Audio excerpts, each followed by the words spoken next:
ഇന്ന് നമ്മൾ കാണാൻ പോകുന്നത് വേറെ ലെവൽ ട്വിസ്റ്റുകളുള്ള ഒരിക്കലും ട്വിസ്റ്റ് പ്രേമികൾ മിസ്സാക്കാൻ പാടില്ലാത്ത ഒരു കിഡിലോസ്കി കന്നഡ ക്രൈം ത്രില്ലർ മൂവിയാണ്. കഥയുടെ പേര് അരിഷത വർഗ. ഒരിക്കലും കഥയിൽ അടുത്തത് എന്താ സംഭവിക്കാൻ പോകുന്നത്, എന്തൊക്കെ ട്വിസ്റ്റാണ് നമ്മൾ കാണാൻ പോകുന്നത്, ഒരു ഐഡിയ നമുക്ക് കിട്ടില്ല. കഥയെക്കുറിച്ച് അധികമൊന്നും പറഞ്ഞിട്ട് ആ ഒരു സസ്പെൻസും ഇൻട്രസ്റ്റും ഞാൻ കളയുന്നില്ല. പിന്നെ നിങ്ങൾക്ക് വേണ്ടിയിട്ട് അടിപൊളി ട്വിസ്റ്റുകളുള്ള നല്ല കഥകളെ തേടി കണ്ടുപിടിക്കാൻ എനിക്കൊരു മോട്ടിവേഷനായിട്ട് ഈ ഒരു വീഡിയോയ്ക്ക് എല്ലാ കൂട്ടുകാരും ഇപ്പൊ തന്നെ ഒന്ന് ലൈക്ക് ചെയ്തേക്കണേ. കഥ ഇഷ്ടപ്പെട്ടാലേ ഇതുപോലുള്ള കഥകൾ കാണണമെന്ന് തോന്നുകയാണെങ്കിൽ മാത്രം ചാനൽ സബ്സ്ക്രൈബ് ചെയ്താൽ മതി. അപ്പോൾ നമ്മൾ തുടങ്ങുകയല്ലേ. ഈ കഥയുടെ ആരംഭത്തില് രാത്രി സമയത്ത് രണ്ട് പോലീസുകാര് റൗണ്ട്സിന് ഇറങ്ങിയിരിക്കുകയാണ്. അങ്ങനെ കുറച്ചു ദൂരം പോയപ്പോ യൂറിൻ പാസ് ചെയ്യാൻ മുട്ടിയിട്ട് അവരൊരു വീടിന്റെ അരികിൽ പോയിട്ട് കാര്യങ്ങളൊക്കെ വെടിപ്പാരി നടത്തിക്കൊണ്ടിരിക്കുമ്പോ ഒരു കള്ളാപ്പിയില്ലേ, നമ്മുടെ പോലീസുകാരൻ യൂറിൻ അടിച്ചുകൊണ്ടിരിക്കുന്ന അതേ വീട്ടിൽ നിന്ന് എന്തൊക്കെയോ സാധനങ്ങളെ അടിച്ചു മാറ്റിയിട്ട് ആ ഒരു മതില് ചട നോക്കാണ് നേരെ പോലീസുകാരന്റെ മുമ്പില്. എന്നാൽ യൂറിൻ പാസിങ് കണ്ടപ്പോ ഇത് കുറച്ച് ടൈം എടുക്കുന്ന കള്ളന് മനസ്സിലായിട്ട് അങ്ങേര് പിടിക്കാൻ വരുന്നതിന് മുൻപ് ഓടി രക്ഷപ്പെടുക തന്നെ. എന്നാൽ ആ ഒരു രണ്ട് പോലീസുകാരും അവരുടെ ബൈക്കും എടുത്തിട്ട് പിന്നാലെ പാഞ്ഞു വരുന്നുണ്ട്. വരുന്ന സമയത്ത് തന്നെ പോലീസ് കൺട്രോൾ റൂമിന് ഇങ്ങനൊരു കള്ളൻ ഓടി രക്ഷപ്പെടുന്ന കാര്യം ആ ഒരു ഏരിയയുടെ കാര്യമൊക്കെ പറഞ്ഞു കൊടുക്കുന്നുണ്ട്. എന്നാൽ ആ ഒരു കള്ളൻ രക്ഷപ്പെട്ടു എന്ന് കരുതിയിട്ട് കുറച്ച് ദൂരം എത്തിയപ്പോൾ രണ്ട് കാർ ഓപ്പോസിറ്റ് വരികയാണ്. അതിലൊരു കാറിൽ ഇടിച്ചിട്ട് അവൻ തെറിച്ച് വീഴുന്നുണ്ട്. എന്നാൽ കള്ളാപ്പിയെ ഇടിച്ചിട്ടില്ലേ, ആ ഒരു കാർ ഡ്രൈവർ നോക്കുമ്പോൾ അങ്ങേര് കുടിച്ചിട്ടുണ്ട്. അത് കണ്ടപ്പോൾ ഓപ്പോസിറ്റ് എന്ന ഡ്രൈവർ തനിക്ക് ബോധമില്ലേ, രാത്രി കുടിച്ചിട്ട് വണ്ടി ഓടിക്കുക, ഇവന്റെ ഭാഗ്യത്തിന് ഇവൻ ചത്തില്ല, ഇല്ലെങ്കിലോ. എന്നാൽ കള്ളാപ്പാണെങ്കിൽ സാറേ നിങ്ങൾ എന്ത് പ്രശ്നങ്ങൾ ഉണ്ടായിക്കോ എന്നെ വിട്ടേക്ക്. എന്നാൽ ആ ഒരു കള്ളാപ്പിയെ ഇടിച്ചിട്ടില്ലേ, അങ്ങേര് വേറെ ആരുമല്ല ഒരു SI ആണ്. കള്ളന്റെ ചേവടക്കുറ്റി അടിച്ചു പൊട്ടിക്കുന്നുണ്ട്. എന്നിട്ട് കോൺസ്റ്റബിൾസിനോട് ഇവൻ അറസ്റ്റ് ചെയ്ത് കൊണ്ടുപോകാൻ പറയുന്നുണ്ട്. എന്നാൽ അവന് വേണ്ടിയിട്ട് വാദിക്കാൻ വന്ന ആ ഒരു ഡ്രൈവറില്ലേ, അങ്ങനെ തരിച്ചു നോക്കുന്നുണ്ട്. ആഹാ, ഇതിപ്പോ പോലീസായിരുന്ന. അയാളുടെ കയ്യില് ആ ഒരു കള്ളന്റെ കയ്യിലുണ്ടായിരുന്ന ബാഗ് ഉണ്ട്, അതിൽ നിറയെ പൈസയാണ്. നമ്മുടെ ഇൻസ്പെക്ടർ ആണെങ്കിൽ ആ ഒരു ബാഗ് വാങ്ങിയിട്ട് കള്ളൻ ഇപ്പൊ കുറച്ചു നേരത്തെ ഈ ഒരു പൈസയൊക്കെ അടിച്ചു മാറ്റി ആ ഒരു വീട്ടിലേക്ക് അവനെ പിടിച്ചു വലിച്ചു കൊണ്ടുപോകുന്നുണ്ട്. അപ്പോഴാണ് അവർ കാണുന്നത് ആ വീട്ടിന്റെ ഉള്ളില് രണ്ടാളുകള് നല്ല ഉറക്കത്തിലാണ്. അപ്പോ ഇൻസ്പെക്ടർ ഒരു സംശയം വന്നിട്ടുണ്ട്, ഇവരാണോ ഇനിയിപ്പോ ഈ വീടിന്റെ ഓണേഴ്സ്?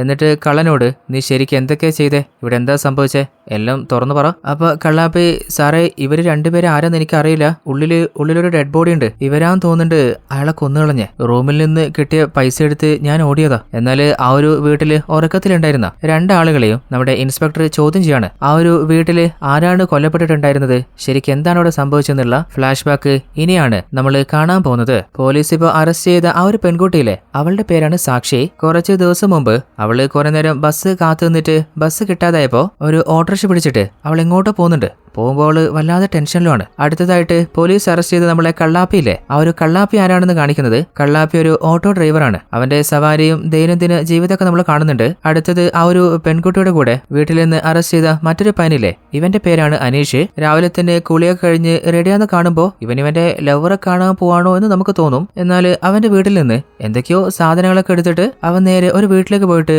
മേഡം നിങ്ങൾ പറഞ്ഞ പോലെ തന്നെ ഞാൻ വീട്ടിലെത്തിയിട്ടുണ്ട്. അപ്പോൾ ഓപ്പോസിറ്റുള്ള ആ ഒരു ലേഡി പറയുന്നുണ്ട്, ഞാൻ നിന്നോട് എപ്പ വരാനാ പറഞ്ഞേ, ഇത്ര ലേറ്റ് ആയിട്ട് വീട്ടിലേക്ക് വരിക? മേഡം ട്രാഫിക് ജാമായിരുന്നു, അതുകൊണ്ടാണ് ലേറ്റ് ആയി പോയെ, ഇനി വൈകിപ്പിക്കണ്ട, വേഗം വീട്ടിലേക്ക് വരാൻ പറയുന്നുണ്ട്. അങ്ങനെ അവൻ ഫോണും കട്ട് ചെയ്തിട്ട് നേരെ വീട്ടിലേക്ക് പോവാണ്. ഈ ഒരു വീട് ആരുതെന്ന് വെച്ചാല് ഒരു സിനിമ പ്രൊഡ്യൂസറുതാണ്. അങ്ങേരുടെ പേര് മഞ്ജുനാഥ്. വീട്ടിലേക്ക് കയറിയിട്ട് മേഡം എന്ന് വിളിക്കുമ്പോൾ അവരെ കാണുന്നില്ല.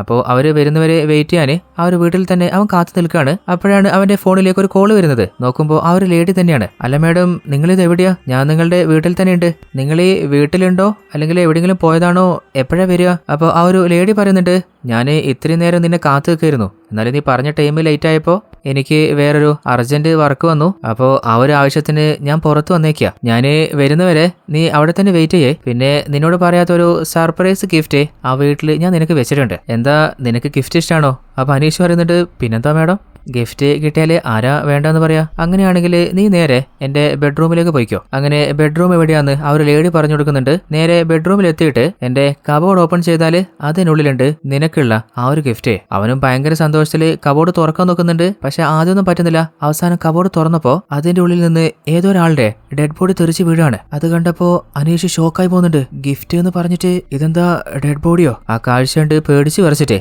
അവനോട് നോട് തള്ളുന്നുണ്ട്. എന്നാൽ പുറത്തെത്തിയപ്പോഴാണ് അവന്റെ ഫോണ് ആ റൂമിൽ തന്നെ വീണ് പോയത് അവൻ ഓർക്കുന്നത്. പോലീസ് വന്നാല് ഫോണ് കിട്ടിയാല് ഉറപ്പായും പണിയാവും. അവൻ വേഗം തിരിച്ച് റൂമിലേക്ക് വരികയാണ്. ആ ഒരു വെപ്രാളത്തില് ഫോൺ എടുക്കാൻ നോക്കുമ്പോ അത് വീണ്ടും തെറിച്ച് കട്ടിലിന്റെ ഉള്ളിലേക്ക് പോകുന്നുണ്ട്. എങ്ങനെയൊക്കെയോ അവന് ഫോണ് കയ്യിലാക്കുകയാണ്. അപ്പോഴാണ് അവന്റെ ഫോണിലേക്ക് ഒരു കോള് വരുന്നത്. നോക്കുമ്പോ അതേ ലേഡി തന്നെയാണ്. അല്ല, നിങ്ങൾ ഗിഫ്റ്റ് ഉണ്ടെന്ന് പറഞ്ഞിട്ട് ഇതെന്ത് മാങ്ങാത്തൂലിയാ? അത് വേറൊന്നുമല്ല, ഒരു കൊലപാതകം ഞാൻ ചെയ്തു പോയി. അപ്പൊ ഇത് ആരുടെങ്കിലും തലയിൽ വെക്കണല്ലോ എന്ന് കാത്തിരുന്നപ്പോഴാണ് നീ തന്നെ ഫോൺ ചെയ്തിട്ട് വരുന്ന കാര്യം പറഞ്ഞ. അപ്പോ നിന്റെ തലയിൽ വെക്കാന് ആ ഒരു ഗിഫ്റ്റ് നീ തന്നെ എടുത്തോ. ലൈഫ് എൻജോയ് ചെയ്തോട്ടോ. അവനാണെങ്കിൽ വല്ലാതെ ചൊറിഞ്ഞു കയറിയിട്ട് അവളെ പച്ച തെറി പറയുന്നുണ്ട്. എന്നാൽ ആ ലേഡി ആണെങ്കിൽ നീ ചൂടാവല്ലേ, നിനക്കൊരു ഗിഫ്റ്റ് കിട്ടിയെങ്കിലും അതിനൊരു സാക്ഷി ഇല്ലെങ്കിൽ ആ ഗിഫ്റ്റിന് ഒരു പവർ ഉണ്ടാവില്ലല്ലോ. സാക്ഷികള് ഏകദേശം പുറത്തെത്തിയിട്ടുണ്ട്. പിന്നെ എന്റെ റൂമിലെ ലോക്കറിൽ ഒരു ഗണ്ണ് ഞാൻ വെച്ചിട്ടുണ്ട്. ആ ഒരു ഗണ്ണ് നീ കയ്യിലെടുത്ത് വെക്കുകയാണെങ്കിൽ ഗണ്ണില് നിന്റെ കൈരേഖയാവും. നിന്നെ വേഗം തന്നെ എനിക്ക് ഫ്രെയിം ചെയ്യാൻ പറ്റും. അല്ല തള്ളേ, നിങ്ങൾക്ക് വല്ല പ്രാന്തുണ്ടാ? ഓൾറെഡി മനുഷ്യന് ശ്വാസം എടുക്കാൻ പറ്റുന്നില്ല. അപ്പൊ ഈ കേസും കൂടി എന്റെ തലയിൽ വെച്ചാരാ? ഒന്ന് പോടി അവിടുന്ന്. അങ്ങനെ അവനവിടുന്ന് ഓടി തല നോക്കുമ്പോ വീടിന്റെ പുറത്ത് ആരോ വന്നിട്ട് കോളിംഗ് ബെല്ലടിക്കുന്നുണ്ട്. ആ ശബ്ദം കേട്ടപ്പോ അനീഷ് പേടിച്ച് വരച്ചിട്ടുണ്ട്. അല്ല, ഇനിയിപ്പോ അത് ആരായിരിക്കും? എന്തിന് വന്നതായിരിക്കും? ഇനിയിപ്പോ പോലീസ് എങ്ങനെ ആയിരിക്കോ? അവൻ പതിയെ ഏന്തി നോക്കുമ്പോ അങ്ങോട്ടേക്ക് വന്നിട്ടുള്ളത് സാക്ഷിയാണ്. ഓൾറെഡി ആ ഫോൺ എടുക്കാൻ നോക്കിയപ്പോ അവന്റെ മേത്തെ രക്തക്കായിട്ടില്ലേ? അവന്റെ ആ കോലം കണ്ടപ്പോ സാക്ഷി ചോദിക്കുന്നുണ്ട്, നിങ്ങൾ ഭയങ്കര ആക്ടിങ് ആട്ടാ. നേരത്തെ സിനിമയുടെ ഓഡിഷൻ സ്റ്റാർട്ട് ചെയ്തൂലേ? എനിക്ക് ബസ് കിട്ടിയില്ല, ഓട്ടോയിൽ വന്ന് അതാ കുറച്ച് ലേറ്റ് ആയി പോയത്. എന്റെ പേര് സാക്ഷി എന്നാന്ന് പറഞ്ഞ് അവന് കൈ കൊടുക്കുമ്പോ അവനവളെ ഉള്ളിലേക്ക് വലിച്ചിട്ടിട്ട് അവളുടെ കൈയും കാലൊക്കെ കെട്ടിവെക്കുകയാണ്. എന്നിട്ട് അനീഷ് ഉള്ളിലേക്ക് പോയിട്ട് ആ ഒരു ബ്ലഡ് സ്റ്റെയിൻ ഉണ്ടായിരുന്ന ഡ്രസ്സൊക്കെ മാറ്റി വന്നിട്ട് എന്താണ് ആ വീട്ടിൽ സംഭവിച്ചെന്നുള്ള എല്ലാ കാര്യം അവളോട് പറയുന്നുണ്ട്. എന്നാൽ ഇനി ഞാൻ എന്തൊക്കെ പറഞ്ഞാലും സാക്ഷി നീ വിശ്വസിക്കില്ല എന്ന് എനിക്ക് ഉറപ്പാ. എന്നാൽ വിശ്വസിപ്പിക്കാന് ഈ വീട്ടില് കൊലപാതകം നടത്തിയ ആ ഒരു സ്ത്രീയില്ലേ, അവരുടെ വായിൽ നിന്ന് തന്നെ എന്താ സംഭവിച്ചെന്ന് ഞാൻ പറയിക്കാം. അങ്ങനെ ആ ലേഡി വിളിക്കുമ്പോ ആ ലേഡി പറയുന്നേ, അനീഷേ നീ സമയം വെറുതെ കളയാ. അവൻ നിന്നെ ജനലിലൂടെ കണ്ടോണ്ടിരിക്കുന്നുണ്ട്. അവനും പുറത്തേക്ക് നോക്കുമ്പോ ഒരുത്തൻ തൊപ്പിയിട്ടിട്ട് പുറത്ത് നിൽക്കുന്നുണ്ട്. അല്ല, ഇവനിതിപ്പോ ഏതാ? ഡാ തൊപ്പി, താനേതാ? അങ്ങനെ ആ ഒരു ലോക്കറിൽ നിന്ന് ഗണ്ണു എടുത്തിട്ട് അവന്റെ പിന്നാലെ പോകുമ്പോ ആ ഒരു തൊപ്പി പേടിച്ചിട്ട് അവിടുന്ന് ഓടിത്തള്ളി പുറത്തേക്ക് വരുമ്പോ ഒരു ഓട്ടോ പുറത്തുണ്ട്. ആ ഒരു ഓട്ടോ എടുത്തിട്ട് അവിടുന്ന് വെച്ചടിച്ച് പോകുന്നുണ്ട്. അനീഷിനാണെങ്കിൽ വല്ലാതെ ചൊറിഞ്ഞു കയറുന്നുണ്ട്. എന്നിട്ട് ഉള്ളിലേക്ക് വന്ന് സാക്ഷിയുടെ കെട്ടൊക്കെ അഴിച്ചിട്ട് അവളോട് ചോദിക്കുന്നുണ്ട്, ഇപ്പോഴെങ്കിലും ഞാൻ പറയുന്ന സത്യാന്ന് നീ വിശ്വസിക്കുന്നുണ്ടോ? അപ്പോ അവള് നിന്റെ കയ്യിലെ ഗണ്ണു കൊണ്ടാ? അങ്ങനെ ആ ഒരു ഗണ്ണ് വാങ്ങി വെക്കുന്നുണ്ട്. എന്നാല് അനീഷിനാണെങ്കിൽ തന്റെ ലൈഫിൽ സംഭവിച്ചൊക്കെ ഓർത്തിട്ട് വല്ലാതെ സങ്കടം വരുന്നുണ്ട്. അവനാണെങ്കിൽ അറിയാതെ കരഞ്ഞു പോവാണ്. അപ്പോ സാക്ഷിയില്ലേ, അവൾ ആ ഗണ്ണെടുത്തിട്ട് അവന്റെ പിന്നാലെ വരുന്നുണ്ട്. അല്ല, ഇനിയിപ്പോ അവൾ അവനെ ഷൂട്ട് ചെയ്യാൻ പോകണമെന്ന് നമ്മൾ കരുതുമ്പോ അവൾ ആ ഗണ്ണ് അവന്റെ കയ്യിൽ കൊടുത്തിട്ട് ആ ഒരു ഫോൺ വാങ്ങാണ്. എന്നിട്ട് ചോദിക്കുന്നുണ്ട്, അല്ല ഇനിയിപ്പോ നമ്മൾ എന്താ ചെയ്യാ? അപ്പോഴാണ് അവന്റെ ഫോണിലേക്ക് ഒരു വീഡിയോ വരുന്നത്. ആ ഒരു വീഡിയോ നോക്കുമ്പോ ആ ഒരു വീട്ടിന്റെ ഉള്ളില് പല സ്ഥലത്തായിട്ട് CCTV ഓൾറെഡി ആരോ സെറ്റ് ചെയ്ത് വെച്ചിട്ടുണ്ട്. നമ്മുടെ അനീഷ് ആ വീട്ടിലേക്ക് വന്നത്, അതിനുശേഷം ആ വീട്ടിൽ എന്തൊക്കെയാ സംഭവിച്ചത്, അത് കഴിഞ്ഞിട്ട് നമ്മുടെ സാക്ഷി വന്നത്, പിന്നീട് സംഭവിച്ചത് എല്ലാ കാര്യവും ആ ഒരു CCTVയില് റെക്കോർഡ് ആയിട്ടുണ്ട്. അങ്ങനെ റെക്കോർഡ് ആയിട്ടുള്ള ആ ഒരു വീഡിയോയിലെ അത് അവന്റെ ഫോണിലേക്ക് അയച്ചിട്ട് ആ ലേഡി പറയുന്നുണ്ട്, ഇനി നിങ്ങൾക്ക് വീട്ടിൽ നിന്ന് രക്ഷപ്പെടാൻ പറ്റില്ല. ഇനി രക്ഷപ്പെടണമെങ്കിൽ ഞാനൊരു ടാസ്ക് തരാം. ആ വീട്ടിൽ ഓൾറെഡി ഉള്ള ഡെഡ് ബോഡിയില്ലേ, അത് രണ്ടുപേരും ചേർന്നിട്ട് എവിടെയെങ്കിലും കൊണ്ടുപോയിട്ട് ഡിസ്പോസ് ചെയ്ത് ഒഴിവാക്കിയേക്ക്. പിന്നെ ഇന്ന് വൈകുന്നേരം വരെ മാത്രമേ സമയമുള്ളേ, അതോർത്തോ. എന്നിട്ട് അവരാ ഫോൺ കട്ട് ചെയ്യാണ്. അപ്പോഴാണ് അവരാ വീട്ടിൽ നോക്കുമ്പോൾ പല ഭാഗത്ത് CCTV ക്യാമറ കാണുന്നത്. ആ ഒരു ലേഡി അവര് ശരിക്ക് ഒരുങ്ങി ഇറങ്ങിയേക്കുക. നമുക്ക് മുട്ടൻ പണി തരാൻ തന്നെയാ അവരുടെ പ്ലാന്. നമ്മളിനി എന്തൊക്കെ ചെയ്താലും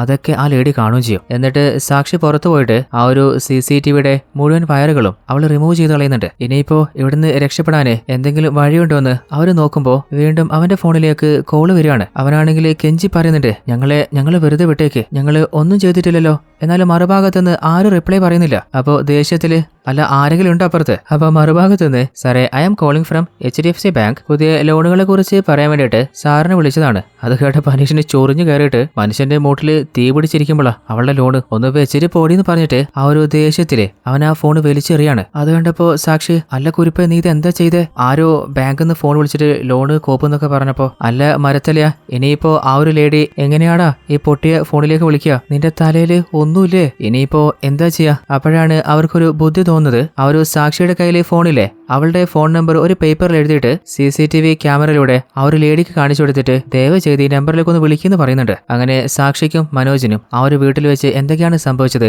എല്ലാ ഫ്ലാഷ് ബാക്കും നമ്മുടെ ഇൻസ്പെക്ടറിനോട് അവര് പറയാണ്. അപ്പൊ സാക്ഷി സങ്കടത്തില്, അപ്പോഴേ എന്റെ അച്ഛൻ പറഞ്ഞതാ പോണ്ടാന്ന്, ഞാൻ നിനക്ക് നോക്കിയിട്ടുള്ള പയ്യനെ കല്യാണം കഴിച്ച് സമാധാനത്തിൽ ജീവിച്ചോളാന്. എന്റെ ബുദ്ധിയെ ചൂല് വെച്ച് തല്ലിയാലേ ശരിയാവോ? അപ്പൊ ഇൻസ്പെക്ടർ, അല്ല നിനക്ക് ശരിക്കും എന്താ സംഭവിച്ചേ നീ എന്തിനീ വീട്ടിലേക്ക് വന്നേ? അപ്പോഴാണ് അവളുടെ ലൈഫിൽ സംഭവിച്ച ആ ഒരു ഫ്ലാഷ് ബാക്ക് അവൾ പറയുന്നത്. അതായത് സാക്ഷിയുടെ ആഗ്രഹം എന്ന് പറഞ്ഞാല് ഒരു മൂവി ആക്ട്രസ് ആവണമെന്നായിരുന്നു. അങ്ങനെ കുറെ നാള് കുറെ അധികം സിനിമ ഓഡീഷനൊക്കെ പോയിട്ടുണ്ട്. പക്ഷെ അവളുടെ ആഗ്രഹം നടന്നില്ല. എന്നാല് അവളുടെ വയസ്സ് കുറച്ച് കൂടുന്ന കണ്ടപ്പോ അച്ഛനും അമ്മയ്ക്കും ചെറുതായിട്ട് ടെൻഷനായിട്ട് അവൾക്ക് വേണ്ടിയിട്ട് ഒരു പയ്യനെ കണ്ടിട്ട് അവളോട് പറയുന്നുണ്ട്, നിന്നെ കാണാന് ഒരു പയ്യൻ വരുന്നുണ്ട്, നീ ഒന്ന് അവനെ കണ്ടു നോക്ക്, എന്നിട്ട് നിന്റെ അഭിപ്രായം പറഞ്ഞാൽ മതി. എന്നാല് അവളാണെങ്കിൽ എനിക്കിപ്പോ ഒരു കല്യാണം വേണ്ട, എന്റെ ആഗ്രഹം ലൈഫിൽ എന്തെങ്കിലും ആവണമെന്നാണ്. കുറെ നാളായിട്ട് ഒരു ആക്ട്രസ് ആവണമെന്ന് മനസ്സിൽ ആഗ്രഹിച്ചതാ. അതിനി നേടിയിട്ടേ കല്യാണത്തെക്കുറിച്ച് ഞാൻ ചിന്തിക്കുന്നുള്ളൂ. എന്റെ ആഗ്രഹം ഞാൻ തന്നെ നേടിയെടുത്തോളാം. അങ്ങനെയാണ് നമ്മുടെ മഞ്ജുനാഥിന്റെ ഒരു സിനിമ ഓഡീഷന്റെ പരസ്യം കണ്ടിട്ട് ആ ഒരു ഓഡീഷൻ അറ്റൻഡ് ചെയ്യാൻ മഞ്ജുനാഥിന്റെ വീട്ടിലേക്ക് അവള് അന്ന് വന്നിട്ടുണ്ടായിരുന്നത്.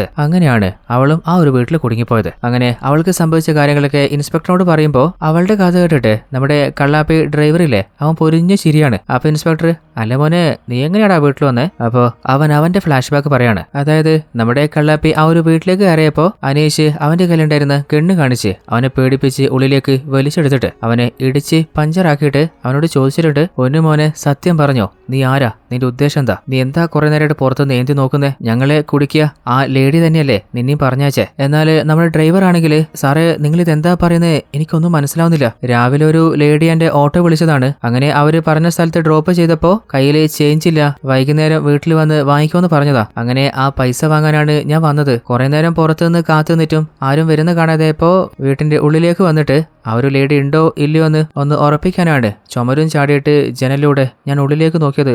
അപ്പോഴാ നിങ്ങൾ എന്നെ പിടിച്ചു വലിച്ചത്. അപ്പൊ അനീഷ്, ആഹാ നീ വന്ന് പെട്ടല്ലേ, ഇനി നമുക്ക് 3 പേർക്കും ഒന്നിച്ചഴിയണം. അങ്ങനെ അവര് അങ്ങോട്ടും ഇങ്ങോട്ടും സംസാരിക്കുമ്പോ 3 ആളുകളും അവിടെ കുടുങ്ങിയ കാര്യം അവർക്ക് മനസ്സിലായിട്ടില്ലേ. എന്നാല് നമ്മുടെ ഡ്രൈവറിനെ ഇപ്പോഴും ആ വീട്ടിന്റെ ഉള്ളില് ഒരു ഡെഡ് ബോഡി ഉള്ള കാര്യം അറിയില്ല. എന്തായാലും ഇനി ഇവിടുന്ന് രക്ഷപ്പെട്ടു പോകാൻ പറ്റില്ല, അവര് പെട്ടിട്ടുണ്ട്. അപ്പോ വീട്ടിൽ നോക്കുമ്പോ കുറെ അധികം മദ്യക്കുപ്പിയൊക്കെ ഉണ്ട്. എന്തായാലും പെട്ടു, ഇനിയിപ്പോ എന്ത് നോക്കാനാ. അങ്ങനെ അതിൽ നിന്ന് കുറച്ചൊക്കെ എടുത്ത് അടിക്കുകയാണ്. അങ്ങനെ അവര് 3 പേരും നല്ലോണം കുടിച്ചപ്പോ നമ്മുടെ അനീഷും സാക്ഷിയില്ലേ, അവര് രണ്ടുപേരും കുറച്ച് ഓവർ കുടിച്ചിട്ട് ബോധം പോയിട്ടുണ്ട്. അപ്പോഴാണ് നമ്മുടെ ഡ്രൈവർ എന്തായാലും വീട്ടിൽ വന്നു, എന്തെങ്കിലും കയ്യിൽ തടഞ്ഞാലോ കനത്തില് വല്ലതും കിട്ടുമെന്ന് ആ ഒരു വീട്ടിൽ തേടി നോക്കിയപ്പോഴാണ് കെട്ടുകണക്കിന് പൈസ അവൻ കാണുന്നത്. അങ്ങനെ ആ ഒരു ബാഗ് എടുത്തിട്ട് അവിടെ നിന്ന് തടി കാലിയാക്കാൻ നോക്കാണ്. അതായത് ഡ്രൈവർ ഉള്ളിലേക്ക് വന്നത് CCTVയിൽ കുടുങ്ങിയിട്ടില്ല, അതുകൊണ്ട് ഇവ പെടില്ല. ഗണ്ണ് കാണിച്ച് ഭീഷണിപ്പെടുത്താൻ അനീഷിന് ബോധമില്ല. അങ്ങനെ അവിടെ നിന്ന് ഓടിപ്പോകുന്നതിന് മുൻപ് ഒരു ലോക്കർ കാണുന്നുണ്ട്. ഇനി ഇതിന്റെ ഉള്ളിൽ വല്ല സ്വർണ്ണം ഉണ്ടെങ്കിലോ അത് തുറന്നു നോക്കുമ്പോ അതിന്റെ ഉള്ളിലുള്ളത് ആ ഒരു ഡെഡ് ബോഡിയാണ്. ആ ഒരു കാഴ്ച കണ്ടപ്പോ അവൻ വല്ലാതെ ഷോക്കായി പോയിട്ടുണ്ട്. എന്തായാലും കയ്യിൽ പൈസ കിട്ടിയില്ലേ,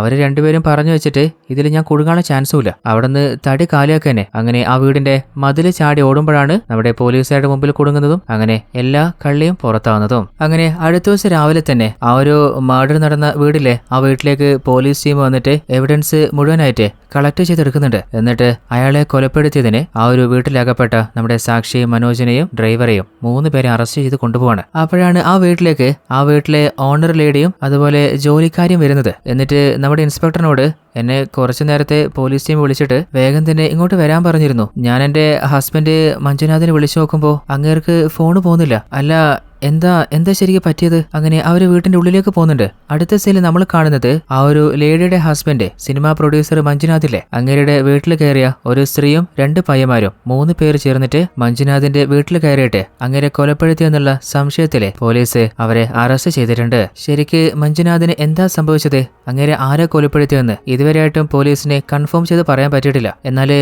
മഞ്ജുനാഥിന്റെ ബോഡി കണ്ടപ്പോ അങ്ങേരുടെ ഭാര്യ കൃതി അവര് ബോധം കെട്ട് വീണിട്ട് അവരെ ഹോസ്പിറ്റലിലെ അഡ്മിറ്റ് ചെയ്തിരിക്കുകയാണെന്ന് ആ ഒരു ന്യൂസിൽ പറയുന്നുണ്ട്. അടുത്ത സീനില് നമ്മുടെ ഇൻസ്പെക്ടറിലെ മഞ്ജുനാഥിന്റെ ഭാര്യ കൃതിയെ മീറ്റ് ചെയ്യാനും ചോദ്യം ചെയ്യാനായിട്ട് ഹോസ്പിറ്റലിലേക്ക് വരികയാണ്. എന്നിട്ട് അവരോട് ചോദിക്കുന്നുണ്ട്, അല്ല മരണപ്പെട്ടത് നിങ്ങളുടെ ശരിക്കും ആരാ? അപ്പോൾ അവള് പറയുന്നുണ്ട്, അതെന്റെ ഹസ്ബൻഡ് പ്രൊഡ്യൂസറായിട്ടുള്ള മഞ്ജുനാഥാണ്, ഞാൻ അവരുടെ ഭാര്യ കൃതി. അപ്പൊ ഇൻസ്പെക്ടർ, നിങ്ങളുടെ കല്യാണം കഴിഞ്ഞിട്ട് എത്ര വർഷം കഴിഞ്ഞിട്ടുണ്ടാവും? അധികമൊന്നും ആയിട്ടില്ല, 2 വർഷമായിട്ടേ ഉള്ളൂ. അപ്പൊ ഇൻസ്പെക്ടർ, എത്ര വയസ്സുണ്ടാവും? എനിക്ക് 36 വയസ്സ്. നിന്റെ വയസ്സല്ല, നിന്റെ ഹസ്ബൻഡ് മഞ്ജുനാഥില്ലേ അങ്ങേരുടെ വയസ്സ്, അങ്ങേർക്ക് 55 വയസ്സുണ്ട്. അത് കേട്ടപ്പോ നമ്മുടെ ഇൻസ്പെക്ടറില്ലേ കൃതിയെ ഒന്ന് തുറിച്ചു നോക്കുന്നുണ്ട്. അത് മനസ്സിലായപ്പോ അവള് പറയുന്നുണ്ട്, ഞാൻ മഞ്ജുനാഥിനെ 2ാമത് കല്യാണം കഴിച്ചതാ. അങ്ങേരുടെ ഫസ്റ്റ് മാരേജ് ഡിവോഴ്സ് ആയിട്ട് 2 പേരും വേറെ താമസിക്കുന്നേ. അപ്പൊ ഇൻസ്പെക്ടർ, അല്ല ആദ്യ ഭാര്യ അവരെവിടെയുള്ളേ? സാറേ അവരെ കുറിച്ച് എനിക്ക് അറിയില്ല, അവർ 2 പേരും ഡൈവേഴ്സ് ആണെന്നും വേറെ താമസിക്കുന്നതെന്ന് അറിയാം, അതിൽ കൂടുതൽ എനിക്കൊന്നും അറിയില്ല. അപ്പൊ കോൺസ്റ്റബിൾ ചോദിക്കുന്നുണ്ട്, അല്ല മേഡം മാഡം നിങ്ങൾ വീട്ടിൽ തന്നെയാ? ഹൗസ് വൈഫാണോ? അല്ല, ഞാനൊരു ഫിലിം എഡിറ്ററാണ്. എന്റെ ഹസ്ബൻഡ് മഞ്ജുനാഥിലെ അങ്ങേര് പ്രൊഡ്യൂസ് ചെയ്യുന്ന മൂവീസൊക്കെ ഞാൻ തന്നെ എഡിറ്റ് ചെയ്യാറ്. ഞങ്ങളുടെ മാരേജ് നടന്നു തന്നെ ഇതിന് മുൻപുള്ള അങ്ങേരുടെ കുറച്ച് മൂവീസിൽ വർക്ക് ചെയ്തിട്ട് അതിനുശേഷമാണ് അദ്ദേഹം പ്രൊപ്പോസ് ചെയ്യുന്നതും മാരേജ് നടക്കുന്നതും. അപ്പൊ ഇൻസ്പെക്ടർ, അല്ല അങ്ങേരുടെ സ്വഭാവം എങ്ങനെയാ? അങ്ങേരെ എപ്പോഴും വർക്ക് ഹോളിക്കാന്ന് പറയാം. എപ്പോഴും ജോലിയെക്കുറിച്ച് തന്നെയാണ് ശ്രദ്ധ. മൂവീസിന്റെ പിന്നാലെ കുറെ ടൈം സ്പെൻഡ് ചെയ്ത് ബാക്കിയുള്ള സമയത്ത് അങ്ങേർക്ക് സ്വന്തമായിട്ടൊരു കോറിയുണ്ട്. അതിന്റെ കാര്യം നോക്കിയിട്ട് നല്ല ബിസിയാണ്. ഇനിയിപ്പോ എത്ര ബിസിയാണെങ്കിലും എനിക്ക് വേണ്ടിയിട്ട് അദ്ദേഹം ടൈം കണ്ടെത്താറുണ്ട്. എന്നെ എപ്പോഴും ഹാപ്പിയാക്കി വെക്കാറുണ്ട്. അദ്ദേഹം ഒരു നല്ല മനുഷ്യനാണ്. ഞങ്ങളുടെ ലൈഫിൽ ചെറിയ ചെറിയ പോരായ്മകൾ ഉണ്ടായിരുന്നു. അങ്ങനെ കൃതി അവരുടെ ലൈഫിലെ ആ ഒരു ഫ്ലാഷ് ബാക്ക് പറയാണ്. മഞ്ജുനാഥിന്റേതും കൃതിയുടേതും ലേറ്റ് മാരേജ് ആയിരുന്നില്ലേ? അതിനുശേഷം ഒരു കുഞ്ഞിന് വേണ്ടിയിട്ട് അവര് കുറെ ട്രൈ ചെയ്തിട്ടുണ്ട്. എന്നാൽ 2 വർഷത്തോടടുത്തിട്ടും അവരുടെ ആഗ്രഹം നടന്നില്ല. അല്ല, ശരിക്കും എന്തായിരിക്കും പ്രശ്നം? അത് ട്രീറ്റ് ചെയ്യാൻ പറ്റുമെന്നറിയാനേ ഒരു ലേഡി ഡോക്ടർ മീറ്റ് ചെയ്തിട്ട് ചെക്ക് ചെയ്ത് നോക്കുമ്പോൾ ആ ഒരു ഡോക്ടർ പറയുന്നുണ്ട്, മഞ്ജുനാഥിന്റെ ഫിസിക്കൽ കണ്ടീഷൻ വെച്ചിട്ട് അതുപോലെ ഈ ഒരു ഏജും വെച്ചിട്ട് ഒരു കുഞ്ഞിനുള്ള സാധ്യത കാണുന്നില്ല. ഇനിയിപ്പോ നിങ്ങൾ എന്തൊക്കെ മരുന്നെടുത്തിട്ടും ഏതൊക്കെ ട്രീറ്റ്മെന്റ് ചെയ്തിട്ടും പ്രത്യേകിച്ച് ബെനിഫിറ്റ് ഒന്നും ഉണ്ടാവും തോന്നൂല. അപ്പൊ കൃതി വേറെ ഏതെങ്കിലും മാർഗത്തിലൂടെ ഒരു കുഞ്ഞിനെ ഗർഭം ധരിക്കാനുള്ള എന്തെങ്കിലും വഴിയുണ്ടോ? അപ്പൊ ഡോക്ടർ, ആർട്ടിഫിഷ്യലായിട്ട് IVF എന്നൊരു മെത്തേഡ് ഉണ്ട്. എന്നാൽ മഞ്ജുനാഥിന്റെ കണ്ടീഷൻ വെച്ചിട്ട് ആ ഒരു മെത്തേഡും പോസിബിൾ അല്ല. അത് കേട്ടപ്പോ മഞ്ജുനാഥിന് വല്ലാതെ ദേഷ്യം വന്നിട്ട്, അല്ല ഡോക്ടറെ, നിങ്ങൾ എന്തേ പറയുന്നേ? ഇപ്പോഴത്തെ ഒരു മോഡേൺ ടൈമിൽ ഏത് ചികിത്സ വേണമെങ്കിലും ഈസി ആയിട്ട് ചെയ്യാൻ പറ്റുമ്പോ നിങ്ങൾക്ക് എങ്ങനെയാ കണ്ണടച്ചിട്ട് എനിക്ക് ഒന്നും ചെയ്യാൻ പറ്റില്ല എന്ന് അങ്ങനെ ഉറപ്പിച്ച് പറയാൻ പറ്റുക? അപ്പോൾ ഡോക്ടർ പറയുന്നുണ്ട്, നിങ്ങളുടെ ഭാര്യയുമായിട്ട് നിങ്ങൾക്ക് ഫിസിക്കൽ റിലേഷൻഷിപ്പ് ചെയ്യാൻ പറ്റില്ല എന്ന് ഞാൻ പറഞ്ഞില്ല. എന്നാലൊരു കുഞ്ഞിനുള്ള സാധ്യതയില്ല എന്ന് മാത്രമേ ഞാൻ പറഞ്ഞുള്ളൂ. അപ്പോൾ സാക്ഷി ചോദിക്കുന്നുണ്ട്, അല്ല ഡോക്ടറെ, വേറെ എന്തെങ്കിലും ഒരു വഴി? ഇനിയിപ്പോ ആകെ ഒറ്റ വഴി അവശേഷിക്കുന്നുള്ളൂ. അതായത് ഏതെങ്കിലും ഒരു നല്ല ഡോണറെ കണ്ടെത്തിയിട്ട് ഡോണറിൽ നിന്ന് സ്പേമ കളക്ട് ചെയ്യുകയാണെങ്കിൽ ഒരു സാധ്യതയുണ്ട്. അപ്പോൾ അവൾ പറയുന്നുണ്ട്, ഡോക്ടറെ, ഞങ്ങളൊന്ന് ചിന്തിച്ചിട്ട് ഒരു തീരുമാനം പറയാം. അങ്ങനെ അന്ന് രാത്രി രണ്ടുപേരും ടെൻഷനിൽ വീട്ടിലെത്തിയിട്ട് മദ്യപിച്ചുകൊണ്ടിരിക്കുമ്പോൾ സാക്ഷി ചോദിക്കുന്നുണ്ട്, അല്ല നിങ്ങളിപ്പോ എന്താ തീരുമാനിച്ചിട്ടുള്ളത്? അപ്പൊ അങ്ങേര്, നിനക്കിപ്പോ എന്താ വേണ്ടേ? നാട് മുഴുവനായിട്ട് എനിക്കിങ്ങനെ ഒരു പ്രോബ്ലം ഉള്ള കാര്യം ന്യൂസില് പത്രത്തിലൊക്കെ പബ്ലിഷ് ചെയ്യണം. അപ്പൊ സാക്ഷി, ഞാനങ്ങനെ മനസ്സിൽ കരുതിയിട്ടേ ഇല്ല. നമുക്ക് രണ്ടുപേർക്കും എന്തായാലും ഒരു കുഞ്ഞു വേണ്ടേ? ഇനിയിപ്പോ നിങ്ങൾക്ക് വേറൊരാളിൽ നിന്ന് സ്പേം സ്വീകരിച്ചിട്ടൊരു കുഞ്ഞിന് താല്പര്യമില്ലെങ്കിൽ നമുക്കൊരു കുട്ടിയെ ദത്തെടുത്തൂടെ? എന്നാൽ ദേഷ്യത്തില് അങ്ങേരാണെങ്കിൽ നീ പറയും പോലെ ദത്തെടുത്താലേ ഈ സൊസൈറ്റി എന്താ അത് കണ്ടുപിടിക്കൂല. അങ്ങനെ അങ്ങേര് അന്ന് ഉറങ്ങാൻ പോയതാണ്. അങ്ങനെ അടുത്ത ദിവസം രാവിലെ തന്നെ അങ്ങേര് വാക്കിങ്ങിന് പോയിട്ടുണ്ട്. അപ്പോഴാണ് സാക്ഷിക്ക് ഒരു ഫോൺ വരുന്നത്. സാക്ഷിയാണെങ്കിൽ എടിപിടിയെന്ന് ഓടിപ്പോയി നോക്കുമ്പോ മഞ്ജുനാഥ് വാക്കിങ്ങിന് ഇറങ്ങിയപ്പോ ഒന്ന് ചെറുതായിട്ട് തളർന്നു പോയപ്പോ നമ്മുടെ അനീഷില്ലേ, അവൻ അങ്ങേരെ സപ്പോർട്ട് ചെയ്തിട്ട് അവിടെ ഇരുത്തിയിട്ടുണ്ട്. അപ്പോ കൃതി, അല്ല മഞ്ജു, നിങ്ങൾക്ക് എന്താ പറ്റേ?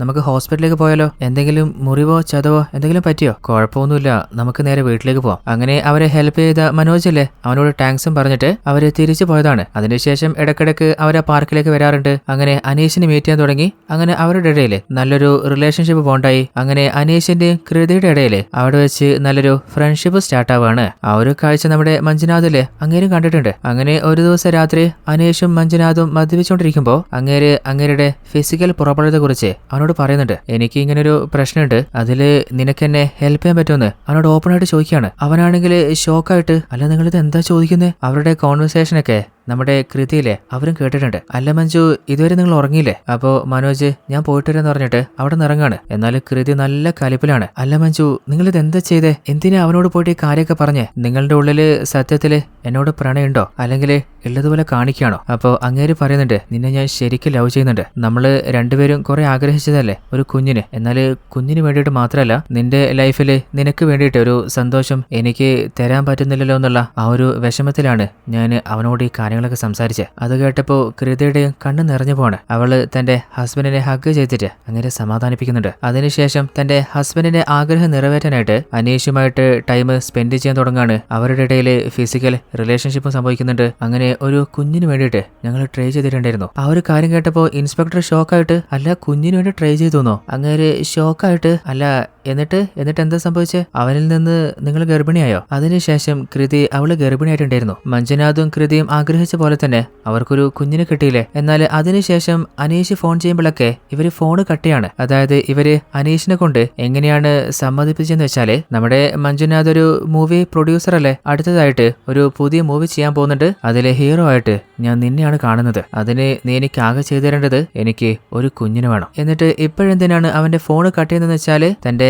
ഭാര്യ ഗർഭിണിയായെന്ന് അവൻ അറിഞ്ഞു കഴിഞ്ഞാൽ അവൻ സിനിമയിൽ ചാൻസ് വയ്ക്കില്ലേ? അതുകൊണ്ടാണ് ഫോൺ കട്ട് ചെയ്യുന്നത്. എന്നാൽ അപ്പോ മനോജ് കൃതിക്ക് മെസ്സേജ് ആണ്. ആ മെസ്സേജ് കണ്ടപ്പോ മഞ്ജുനാഥിന് വല്ലാതെ ദേഷ്യം വന്നിട്ട്, ഇപ്പൊ ഡയറക്റ്റ് അവൻ നിനക്ക് മെസ്സേജ് അയക്കാൻ തുടങ്ങിയോ? നമുക്കൊരു കുഞ്ഞിന് വേണ്ടിയിട്ടാണ് ഞാനൊരു ഡീല് സമ്മതിച്ചത്, അതല്ലാതെ നിങ്ങളുടെ ഇടയിൽ വേറെ റിലേഷൻ ഉണ്ടായിരുന്നോ? എന്നാൽ കൃതി ദേഷ്യത്തില് നിങ്ങൾ കരുതുന്ന പോലെ ഒരു മാങ്ങാ തൊലിയുമില്ല. അവൻ നിങ്ങളെ കുറെ നേരം ഫോൺ വിളിച്ചില്ലേ? നിങ്ങൾ ഫോൺ എടുക്കാത്തതുകൊണ്ട് അവൻ എനിക്ക് മെസ്സേജ് അയച്ചതാണ്, അത്ര മാത്രമേ ഉള്ളൂ. നിങ്ങൾക്ക് എന്താ വേണ്ടേ? ഇനി അവനോട് ഞാൻ മെസ്സേജ് അയക്കണമെന്ന് പറഞ്ഞേക്കാം. എന്നാൽ മഞ്ജുനാഥാണെങ്കിൽ, കൃതി സോറി, എന്റെ ബിസിനസ് പ്ലാനിങ്ങിലൊക്കെ ചില പ്രശ്നങ്ങളുണ്ടായി, അപ്പൊ ആ ഒരു ടെൻഷനിലാണ്. നമ്മുടെ രണ്ടുപേരുടെയും മൈൻഡ് ഒന്ന് കൂളാക്കാൻ നമുക്കൊന്ന് പുറത്തു പോയാലോ? നമ്മുടെ ഫാം ഹൗസിലേക്ക് പോയാലോ? അങ്ങനെയാണെങ്കിൽ അവന്റെ ശല്യം ഉണ്ടാവില്ലല്ലോ. അങ്ങനെ അവര് ഡ്രസ്സ് പാക്ക് ചെയ്തിട്ട് അവിടുന്ന് പോകാൻ ഒരുങ്ങുമ്പോൾ കുറെ നേരമായിട്ടും മനോജ് ഫോൺ ചെയ്തിട്ട് ഇവര് പിക്ക് ചെയ്തില്ലല്ലോ. അപ്പൊ നേരെ വീട്ടിലേക്ക് വന്നിട്ടുണ്ട്. എന്നാൽ ദേഷ്യത്തില് മഞ്ജുനാഥ് നമ്മുടെ മനോജിനോട്, മര്യാദക്ക് നീ ഇവിടുന്ന് പോയിക്കോ. അപ്പൊ അവൻ ചോദിക്കുന്നുണ്ട്, സത്യം പറഞ്ഞോ? നിങ്ങളുടെ ഭാര്യ അവര് ഗർഭിണിയല്ലേ? അങ്ങനെ ഒന്നുമില്ല, നീ ഒന്ന് ഇവിടുന്ന് പോയി തരുമോ? അപ്പൊ അവൻ നേരെ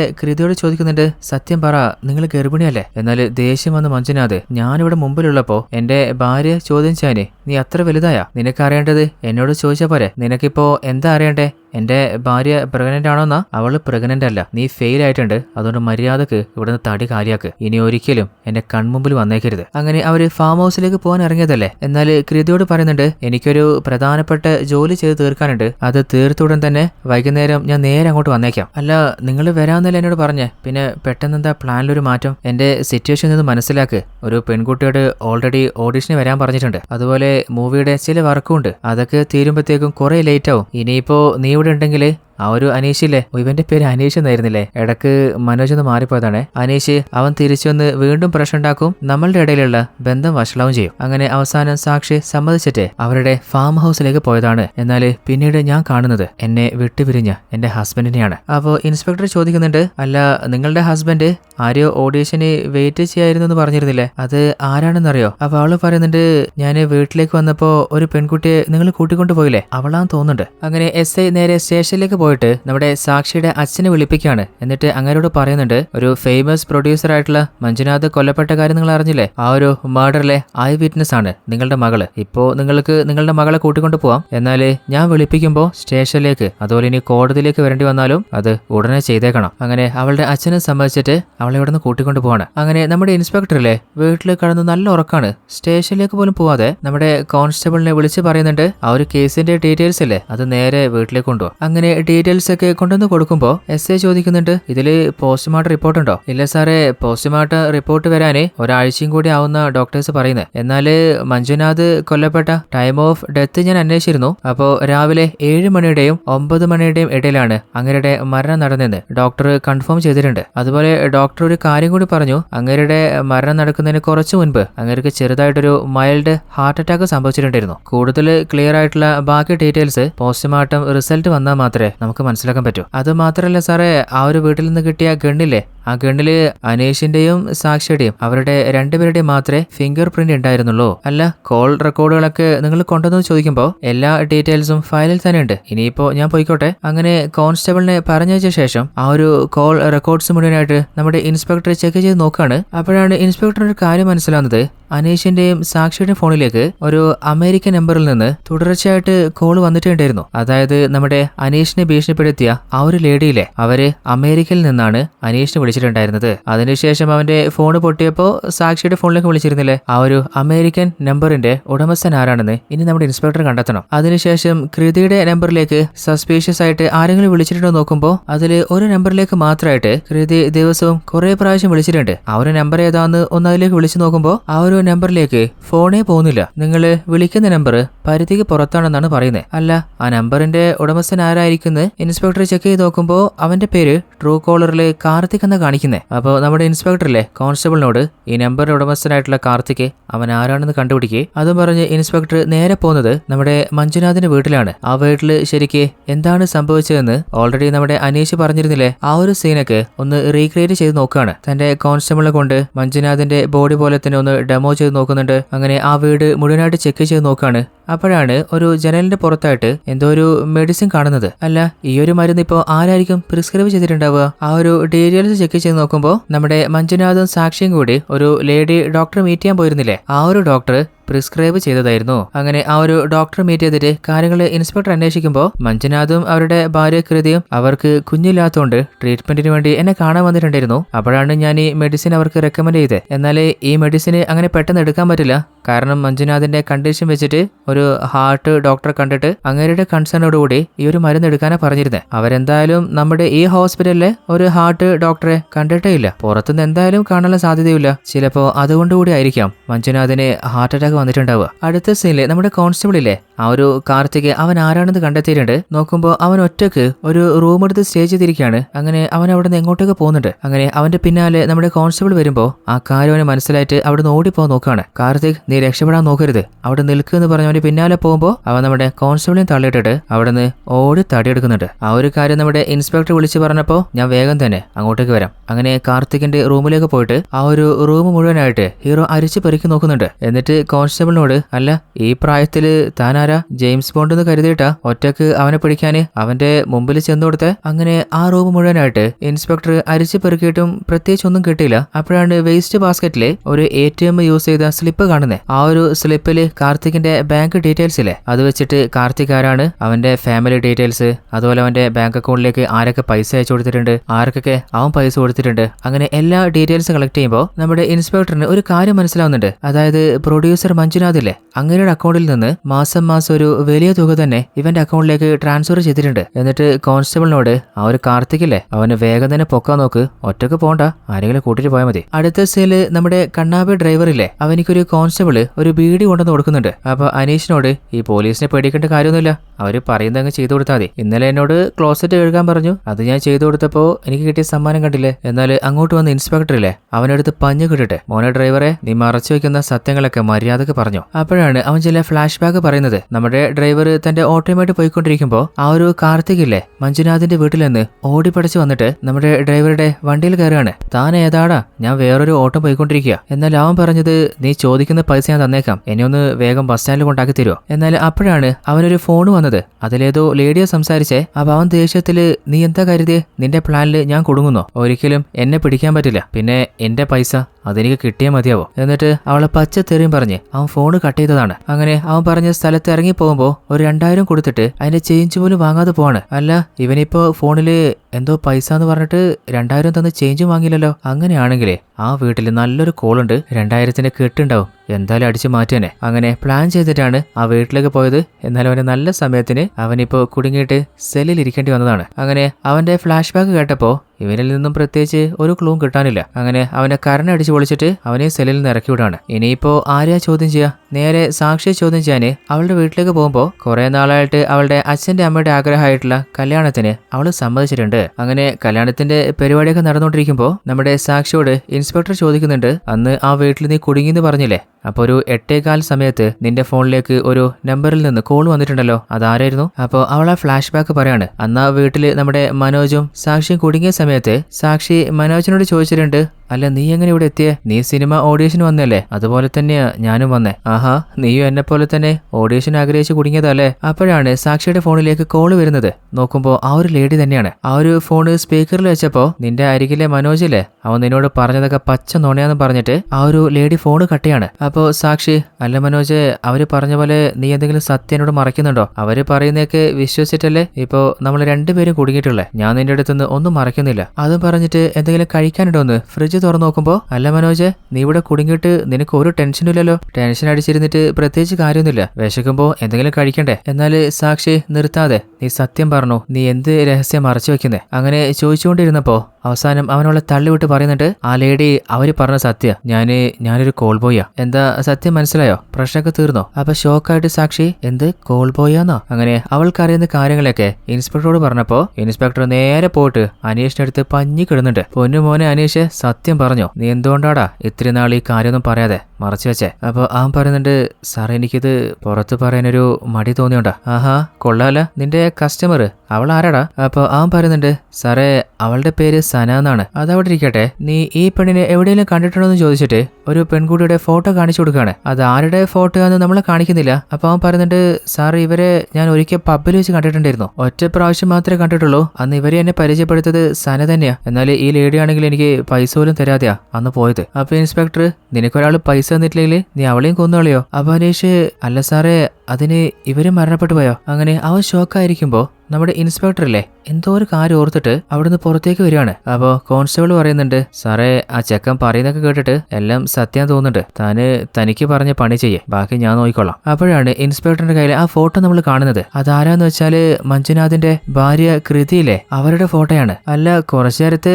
കൃതി പറഞ്ഞ കഥയില് അവർക്ക് ഈ മനോജിനെ അറിയായിരുന്നല്ലോ. മനോജിൽ നിന്നല്ലേ അവര് ഗർഭിണിയായത്. ഇപ്പോ മനോജ് പറഞ്ഞു വെച്ചിട്ട് കൃതിയെ അവൻ അറിയില്ലെങ്കിൽ അപ്പോ കൃതി പറഞ്ഞതൊക്കെ നുണയാണോ? അങ്ങനെ എസ് ഐ നേരെ പോകുന്നത് സൈബർ സെല്ലിലേക്കാണ്. എന്നിട്ട് ആ വീട്ടിൽ നിന്ന് കളക്ട് ചെയ്ത CCTV വിഷ്വൽ മൊത്തം ചെക്ക് ചെയ്ത് നോക്കുമ്പോൾ ആ വീട്ടിലേക്ക് മനോജ് വന്നത്, അതിനുശേഷം നമ്മുടെ സാക്ഷി വന്നത്, അവിടെ നടന്ന കാര്യങ്ങളൊക്കെ ഒന്നുകൂടി വാച്ചിയാണ്. എന്നിട്ട് അവിടുത്തെ ഓഫീസറോട് US ഒരു നമ്പറിൽ നിന്ന് ഒരു കോൾ വന്നിരുന്നില്ലേ, അത് ആരാണെന്ന് കണ്ടെത്താൻ പറ്റിയോ? അപ്പോൾ അങ്ങേര് പറയുന്നുണ്ട്, സാറേ അത് എക്സാക്ട് അമേരിക്കയിൽ നിന്ന് വിളിച്ചതല്ല, ആരോ ഒരാള് VPN യൂസ് ചെയ്തിട്ട് ലൊക്കേഷൻ ചേഞ്ച് ചെയ്ത് വിളിച്ചതാണ്. എന്നാൽ ആ ഒരു സെർവർ പോലും അത് കറക്റ്റ് എവിടെയാണെന്ന് കണ്ടെത്താൻ പറ്റിയിട്ടില്ല. അവരുടെ ഐഡന്റിറ്റി ഒരിക്കലും പിടിക്കപ്പെടാതിരിക്കാനേ സാധാരണ കോള് ചെയ്യുന്ന പോലെയല്ല, അവരേതോ ആപ്ലിക്കേഷൻ യൂസ് ചെയ്തിട്ടാണ് ആ ഒരു കോള് ചെയ്തിട്ടുള്ളത്. അപ്പൊ ഇൻസ്പെക്ടർ നമ്മുടെ ഡ്രൈവറിന്റെതും അനീഷിന്റെയും ഫോണ് ചെക്ക് ചെയ്തെന്ന് ചോദിക്കുമ്പോൾ അതില് പ്രത്യേകിച്ചിട്ട് ഒരു ഡീറ്റെയിൽസും കണ്ടെത്താൻ പറ്റിയിട്ടില്ല. അപ്പൊ ഇൻസ്പെക്ടർ, അല്ല നമുക്കിപ്പോ ഒരു ഫോണ് റിമോട്ട് വെച്ച് കൺട്രോൾ ചെയ്യാൻ പറ്റുമോ? അപ്പോൾ അങ്ങേര് പറയുന്നുണ്ട്, അതൊക്കെ ചെയ്യാം സാറേ,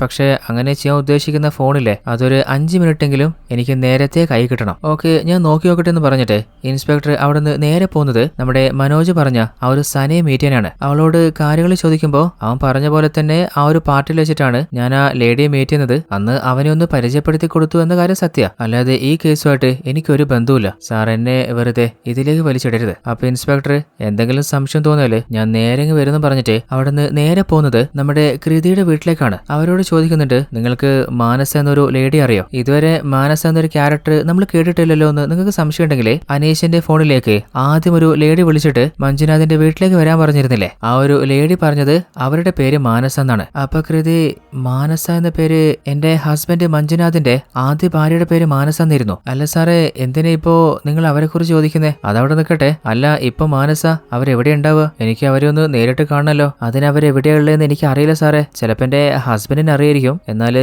നിങ്ങൾക്കറിയാലോ ഇപ്പോ അങ്ങേരും ജീവനോടില്ല. മഞ്ജുനാഥുമായിട്ട് കല്യാണം കഴിഞ്ഞ ശേഷം എന്റെ ലൈഫിനെ കുറിച്ചോ അങ്ങേരുടെ ലൈഫിനെ കുറിച്ചോ നമ്മൾ അങ്ങോട്ടും ഇങ്ങോട്ടും ഒന്നും സംസാരിക്കാറേ ഉണ്ടായിരുന്നില്ല. അപ്പോഴാണ് ആ ഒരു സൈബർ സെല്ലിലുള്ള ആ ഒരു ടെക്നീഷ്യൻ വിളിക്കുന്നത്. എന്റെ ഫോണിൽ ചാർജ് ഇല്ല എന്ന് പറഞ്ഞിട്ട് കൃതിയുടെ ഫോൺ വാങ്ങിക്കൊണ്ടുപോയിട്ട് അതിൽ ഒരു ആപ്ലിക്കേഷൻ ഇൻസ്റ്റാൾ ചെയ്യാണ്. ഇനിയിപ്പോ കൃതിയിലെ ആ ഒരു ഫോൺ വെച്ചിട്ട് എന്തൊക്കെയാണ് ചെയ്യുന്നത്, എവിടേക്കാണ് പോകുന്നത്, എല്ലാ കാര്യങ്ങളും നമ്മുടെ SIക്ക് നോട്ട് വിടാൻ പറ്റും. എന്തെങ്കിലും സംശയം ഉണ്ടെങ്കിൽ പിന്നെ മീറ്റ് ചെയ്യാന്ന് പറഞ്ഞിട്ട് ഇൻസ്പെക്ടർ അവിടെ നിന്ന് പോവാണ്. എന്നിട്ട് നമ്മുടെ കൃതിയുടെ വീട്ടിൽ ജോലി ചെയ്തിട്ടുണ്ടായിരുന്ന ആ ഒരു ജോലിക്കാരിയെ അറസ്റ്റ് ചെയ്ത് കൊണ്ടുപോയി ചോദിക്കുന്നുണ്ട്, നിങ്ങൾക്കറിയുന്ന എല്ലാ കാര്യങ്ങളും മര്യാദക്ക് തുറന്നു പറഞ്ഞു. എന്നാൽ എത്ര ചോദിച്ചിട്ടും അവരൊന്നും തുറന്നു പറയുന്നില്ല. അവസാനം അവരെയും പഞ്ഞിക്കിട്ട് ചോദിക്കുമ്പോൾ അവര് പറയുന്നുണ്ട്, ഇതിന്റെയൊക്കെ കാരണം ആ കാർത്തികില്ലേ, അവൻ തന്നെയാ. നിങ്ങൾ ആദ്യം അവനെ കണ്ടുപിടിച്ച് അവനോട് ചോദിച്ചു നോക്ക്. അതേസമയത്ത് മറ്റൊരു ഭാഗത്ത് നമ്മുടെ കൃതിയില്ലേ, അവള് തന്റെ ഹസ്ബൻഡിന്റെ മരണാനന്തര ചടങ്ങൊക്കെ ചെയ്ത ശേഷം കാറിൽ തിരിച്ചു വന്ന് നോക്കുമ്പോൾ ഫോണിലേക്ക് ഒരു കോൾ വരുന്നുണ്ട്. അത് വേറെ ആരുമല്ല, ആ കാർത്തിക് തന്നെയാണ്. നിങ്ങളെ കാത്തിട്ട് നിങ്ങളുടെ കോറിയിൽ ഞാൻ വെയിറ്റ് ചെയ്യുന്നുണ്ട്,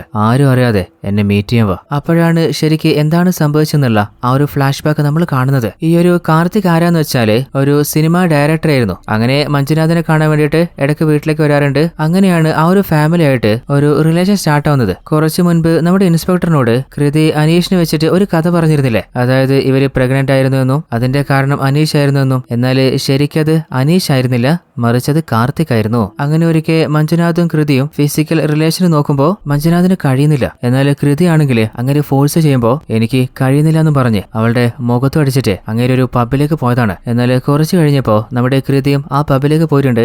അങ്ങനെ ആ പബ്ബിൽ വെച്ചിട്ടാണ് സനയെ മീറ്റ് ചെയ്യുന്നത്.